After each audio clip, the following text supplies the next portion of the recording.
Hello viewers, আসসালামু আলাইকুম। Welcome back to my new video. কেমন আছেন সবাই? নিশ্চয়ই ভালো আছেন। আমরাও আল্লাহর রহমতে অনেক অনেক ভালো আছি।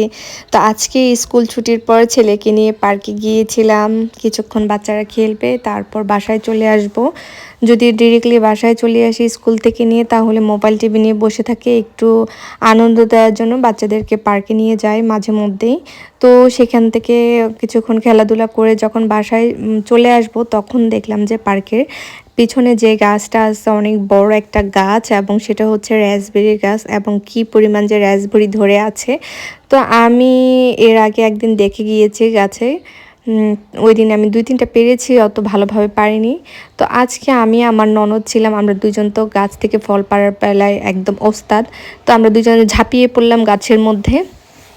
তো আমাদের কাছে পেরে যে নিব সেরকম কোনো কিছুই ছিল না। শেষমেশ কী করলাম, ছেলে ব্যাগ থেকে প্লাস্টিকের মগ বের করলাম আর টপাটপ পেরে রাসবেরিগুলো পাচ্ছিলাম, একদম পাকা পাকা যেগুলো সেগুলো খুঁজে খুঁজে পাচ্ছিলাম। আর এত পরিমাণ পাকা ছিল যে ছিঁড়তে গেলে হাতে রস লেগে যাচ্ছিল।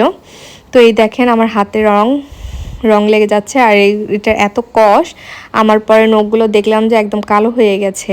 তো এই রাসবেরি কিন্তু অনেক শরীরের জন্য অনেক উপকারী এবং দামি একটা ফল। ইতালিতে অল্প অল্প কিছু পরিমাণ বক্স ভরে বিক্রি করে, অনেক দামে বিক্রি করে। আর এখানে পড়ে পড়ে দেখেন পচতেছে, খাওয়ার মানুষ নাই। তো আমরা যেহেতু পাড়া ফল খাই, তো আমরা এই চান্সটাও মিস করলাম না। দুইজন মানে কার প্রতিযোগিতা করেছিলাম কার থেকে কে বেশি নিতে পারি। তো এই যে আমার রাসবেরি, এক বাটি রাসবেরি হয়েছে। আবার আরেকদিন যাব, ওই দিন একদম প্রস্তুতি সহকারে যাব, একদম পুটলা পাটলি নিয়ে যাব। তো এই যে দেখেন কি সুন্দর লাগতেছে, মাশাল্লাহ, অনেক মজার ছিল।